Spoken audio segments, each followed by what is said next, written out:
ഇവിടെയാണ് ഏറ്റവും വലിയ സംശയം ഉയരുന്നത്. ബൈജു, എങ്ങനെയാണ് ഈ ഡി ഗ്യാങ്ങിന് ഇങ്ങനെ അഴിഞ്ഞാടാനുള്ള ധൈര്യം കിട്ടുന്നത്? അത് എവിടുന്നാണ്? പോലീസ് സംവിധാനങ്ങൾ ചുറ്റുമുള്ളപ്പോൾ എങ്ങനെയാണ് ഇവർ തലപൊക്കുന്നത് എന്നുള്ള ചോദ്യമുണ്ട്. ഇവർക്ക് പിന്നിൽ ആര് എന്ന വലിയ പ്രസക്തമായ ചോദ്യം ബാക്കി നിൽക്കുന്നു.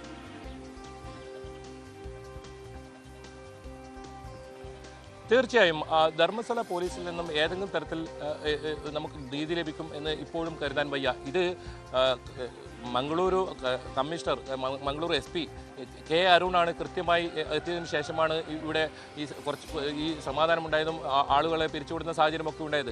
ഈ ധർമ്മസ്ഥല പോലീസിന് ഈ കാര്യത്തിൽ എന്തെങ്കിലും ചെയ്യാൻ പറ്റാത്ത ഒരു സാഹചര്യമായിരുന്നു. ഇപ്പോൾ നിലവിൽ കാർവാർ എന്നുള്ള അർദ്ധസൈനിക വിഭാഗങ്ങളും അത്തരം ആളുകളാണ് ഇപ്പോൾ ധർമ്മസ്ഥലയിലും പരിസര പ്രദേശങ്ങളിലും ഈ സുരക്ഷ ഒരുക്കാൻ ഇപ്പോൾ എത്തിയിട്ടുള്ളത്. കഴിഞ്ഞ ദിവസങ്ങളിലൊക്കെ നമ്മളത് കണ്ടതാണ്. അവരുടെ ആയുധമേന്തിയ ആ സംഘം ധർമ്മസ്ഥല പോലീസിൽ ഇപ്പോഴും ഒരു പക്ഷേ നമ്മളവിടെ പോയി കഴിഞ്ഞാൽ ഏതെങ്കിലും തരത്തിലൊരു മറുപടി അല്ലെങ്കിൽ ഒരു നമുക്ക് അനുകൂലമായ തീരുമാനം ഉണ്ടാകുന്ന അറിയില്ല. നമ്മളെ സംബന്ധിച്ചിടത്തോളം SP നേരിട്ട് നിർദ്ദേശം നൽകിയതിൻ്റെ അടിസ്ഥാനത്തിലാണ് പോലീസ് സുരക്ഷ ഇപ്പോൾ നൽകിയിരിക്കുന്നത്.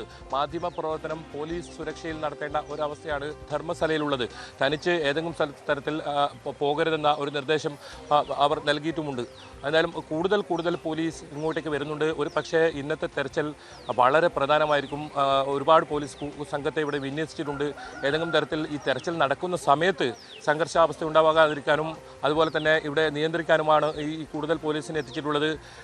നേരത്തെ 9 മണിക്കൊന്നും നമ്മളിവിടെ ഇത്തരത്തിൽ പോലീസ് ഉദ്യോഗസ്ഥരെ കാണാറില്ല. പക്ഷേ ഇന്ന് കൂടുതൽ പോലീസ് ഉദ്യോഗസ്ഥർ വന്നിട്ടുണ്ട്. ASP IG ഉൾപ്പെടെയുള്ള ഉദ്യോഗസ്ഥരെല്ലാം തന്നെ ഇപ്പോൾ ഒരു യോഗം ചേരുന്നുണ്ട്. അതിനുശേഷം ഈ ക്രമസമാധാനവുമായി ബന്ധപ്പെട്ട ഒരു പക്ഷേ കൂടുതൽ മൃതദേഹാവശ്യങ്ങൾ ഈ ഒരു പോയിന്റിൽ നിന്ന് ലഭിക്കുകയാണെങ്കിൽ അത് ഈ കേസിനെ സംബന്ധിച്ചിടത്തോളം വളരെ നിർണായകമായിരിക്കും, വളരെ വഴിത്തിരിവാവും. ഒപ്പം ക്രമസമാധാന പ്രശ്നങ്ങളിലേക്കൊക്കെ പോകാൻ സാധ്യതയുണ്ട്. ഇപ്പോൾ കേരളത്തിൽ നിന്നുള്ള ഏക ചാനലാണ് ന്യൂസ് 18 ഇവിടെ ഇപ്പോൾ റിപ്പോർട്ട് ചെയ്യുന്നത്. മറ്റെല്ലാ ചാനലുകളും ഇവിടുന്ന് മടങ്ങിയിരിക്കുന്നു. വലിയ ഭീഷണിയാണ് മാധ്യമ പ്രവർത്തനം നടത്തുന്നതിൽ ഇവിടെ ഉള്ളത്. അതുകൊണ്ട് തന്നെ കേരളത്തിൽ നിന്നുള്ള എല്ലാവരും മടങ്ങിയിരിക്കുന്നു. ഇപ്പോൾ ന്യൂസ് 18 മാത്രമാണ് ഇവിടുന്ന് തത്സമയ വിവരങ്ങളുമായി ഇപ്പോൾ ഇവിടെ ഉള്ളത്. അതായത് നമുക്കിപ്പോൾ ദൃശ്യങ്ങൾ കാണുക, കൂടുതൽ പോലീസ് ഉദ്യോഗസ്ഥർ ഇപ്പോൾ ഇങ്ങോട്ടേക്ക് വരുന്നത്. പോലീസ് കൃത്യമായ കൂടുതൽ സുരക്ഷ ഒരുക്കുന്നു.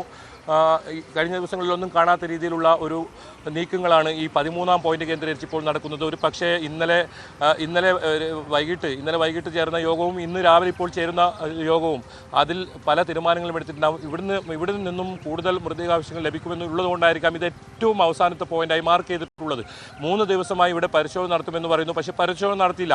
അപ്പോൾ അത്രത്തോളം ഒരുക്കങ്ങൾ ഈ ഒരു പോയിന്റിൽ പരിശോധന നടത്താനുമായി ബന്ധപ്പെട്ട് ഉണ്ടായിട്ടുണ്ട് എന്ന് വേണം അതിൽ നിന്ന് മനസ്സിലാക്കാൻ. എന്തായാലും ഇനി ഒരു 11:30 കൂടിയാണ് എല്ലാ ദിവസവും ഇത്തരത്തിൽ പരിശോധന നടത്തുമെങ്കിൽ ഇന്നൊരു പക്ഷേ നേരത്തെ തന്നെ ഇവിടെ പരിശോധന ആരംഭിച്ചേക്കാം. കാരണം കൂടുതൽ സമയം ചെലവഴിക്കേണ്ടി വരും. ഇവിടെ അത്രത്തോളം വലിയ ഒരു ഏരിയയാണ് ഇവിടെ മാർക്ക് ചെയ്തിട്ടുള്ളത്.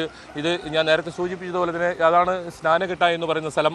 അതിന് തൊട്ട് സമീപത്താണ് ഈ ഒരു 13-ാം പോയിന്റ്. അവിടെയാണ് ഈ ശുചീകരണ തൊഴിലാളി ജോലി ചെയ്തതും. രാത്രികാലങ്ങളിൽ ഇതൊരു റോഡാണ്. ഈ റോഡിലൂടെ ഇത്തരത്തിൽ മൃതദേഹങ്ങൾ ഇവിടെ കൊണ്ടേൽപ്പിക്കുകയും ഈ കാണുന്ന പോയിന്റിൽ ഇവിടെ കുഴിച്ചിടുകയും ചെയ്തു എന്നാണ് ഇദ്ദേഹത്തിൻ്റെ വെളിപ്പെടുത്തൽ. അതോടൊപ്പം 6ഓളം ആളുകൾ ഇദ്ദേഹം കുഴിച്ചിടുന്നത്, ഇത്തരത്തിൽ രഹസ്യമായി കുഴിച്ചിടുന്നത് കണ്ടു എന്ന മൊഴി കൂടിയുണ്ട്. അവർ SITക്ക് മൊഴി നൽകിയിട്ടുണ്ട്. അതുകൊണ്ട് തന്നെ ഇന്നത്തെ പല സൂചനകളും പല തെളിവുകളും ശേഖരിച്ചതിന് ശേഷമാണ് ഇവിടെ പരിശോധന നടത്തുന്നതെന്ന് പറയേണ്ടി വരും. എന്തായാലും നമ്മൾ അത് കാത്തിരിക്കുകയാണ്. 6ാമത്തെ പോയിന്റിൽ നിന്നും മൃതദേഹാവശ്യങ്ങൾ ലഭിച്ചു. ഒപ്പം 3ാമത്തെ പോയിന്റിൽ നിന്നും മൃതദേഹാവശ്യങ്ങൾ ലഭിച്ചു. ഒപ്പം മാർക്ക് ചെയ്യാത്ത വനത്തിനകത്തുള്ള ആ സ്ഥലത്തു നിന്നും ഇത്തരത്തിലുള്ള മൃതദേഹാവശ്യങ്ങൾ ലഭിക്കുന്ന സാഹചര്യമാണ് ഉണ്ടായത്. ഇതെല്ലാം എത്ര വസ്തുക്കൾ, അതായത് എത്ര മൃതദേഹങ്ങൾ ഇവിടെ നിന്ന് ലഭിച്ചു, അത് പുരുഷൻ്റെതാണോ സ്ത്രീയുടേതാണോ, ഒരുപാട് കുട്ടികളെ ഉൾപ്പെടെ ഇവിടെ കൊന്നു കുഴിച്ചിട്ടുണ്ടെന്നാണ് ശുചീകരണ തൊഴിലാളി വെളിപ്പെടുത്തിയത്. അത്തരത്തിൽ ഏതെങ്കിലും മൃതദേഹാവശ്യങ്ങൾ ലഭിച്ചിട്ടുണ്ടോ?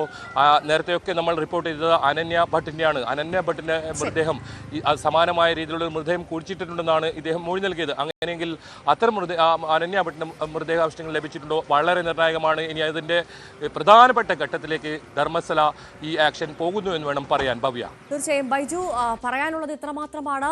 മറ്റു മാധ്യമങ്ങളൊന്നും ഇല്ലാത്തിടത്ത് ന്യൂസ് 18 നിൽക്കുമ്പോൾ ന്യൂസ് 18 കൃത്യമായ ഭീഷണി ഉണ്ട് എന്നുള്ള കാര്യത്തിൽ സംശയമില്ല. നേരത്തെ തന്നെ ബൈജു അത് വ്യക്തമാക്കിയതാണ്. ബൈജുവിനും ഞങ്ങളുടെ ക്യാമറാമാൻ അഖിലോട്ട് പാറയുമാണ് അവിടെയുള്ളത്. രണ്ടുപേർക്കും വലിയ ഭീഷണി ഡി ഗ്യാങ്ങിന്റെ ഭാഗത്തു നിന്നുണ്ട്. സുരക്ഷിതനായി വാർത്ത റിപ്പോർട്ട് ചെയ്യൂ. നമ്മൾക്ക് കൃത്യമായി പ്രേക്ഷകരിലേക്ക് നമ്മുടെ വാർത്തകൾ എത്തിക്കേണ്ടതുണ്ട്. അവിടെ എന്ത് സംഭവിക്കുന്നു, ധർമ്മസ്ഥലയിലെ അധർമ്മം കൃത്യമായി നമുക്ക് ഓരോ ദിവസവും അവിടെ സംഭവിക്കുന്ന വാർത്തകൾ പ്രേക്ഷകരിലേക്ക് എത്തിക്കേണ്ടതുണ്ട്. അതുകൊണ്ട് തന്നെ ധൈര്യമായി സുരക്ഷിതനായി റിപ്പോർട്ട് ചെയ്യുക. KV ബൈജു ആണ് ധർമ്മസ്ഥലയിൽ നിന്ന് വിവരങ്ങൾ നൽകിയത്. മറ്റ് പ്രധാനപ്പെട്ട വാർത്തയിലേക്ക് വളരെ വേഗം എത്താം ഇടവേളയ്ക്ക് ശേഷം.